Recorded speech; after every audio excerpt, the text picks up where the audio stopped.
دا هغه تاریخي توپ دی چې یو وخت د جلال آباد ښار په توپغونډۍ سیمه کې نصب او د وخت د معلومولو لپاره به ترې ګټه اخیستل کېده.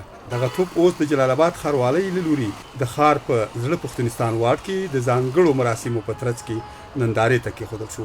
له سیمې تېرېدونکي هر لاروی د لیدلو لپاره پخه نیولې کېږي.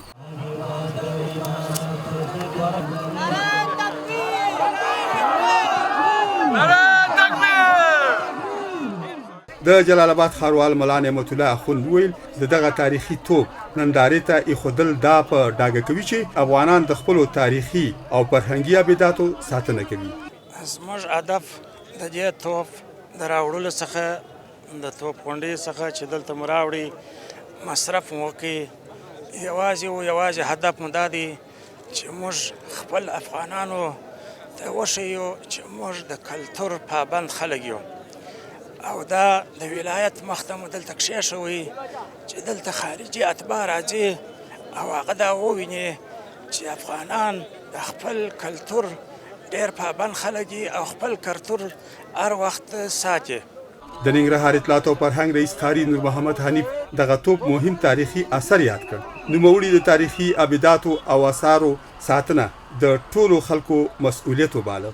ډېر وخت ناجوړه پروت و چې مطلب هغه کار ته اړتیا لرودله خراب و ترمیم ته ضرورت و د ښاروالۍ له لوري دا ترمیم کړی شو. په ننګرهار ولایت کې همداراز دا تقریبا د امیر شیر علي خان د وخت توپ دی. هغه وخت کې هم په دغه توپ باندې به ډزې کېدلې د روژه ماتې پر مهال باندې همداراز سهارني په مهال باندې.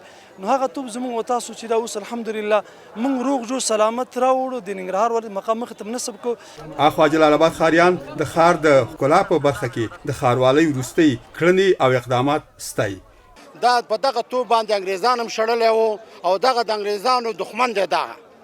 دا موږ ته یو اثار دی د ښاروال صاحب د کور ودانې دا ټول ننګرهاریانو ته مبارک وي. هر څوک چې موږ ته باسازي کوي دا ننګرهار رنګ بدلوي هغه زموږ ورور دی. موږ د دې مراسمو په خاطر راغلي ډېر خوشحاله سو د ښاروال نه د دې چارواکو نه چې دا ساحه ډېره ښایسته سوله. دا زاړه اثار وو موږ خو اورېدلي خو لیدلي هم نه وو. اوس راغلو د دې دپاره ولیدو انشاءالله د خلکو نه هم ډېر خوشحاله سو. خدای دې موږ په دې ملک کې نور امن قراري او دغسې ابادي راولي. په دغه مراسمو کې د ننګرهار مرستیال والي ترڅنګ ګڼ شمېر مسؤلینو او ولسي خلکو برخه اخیستې وه.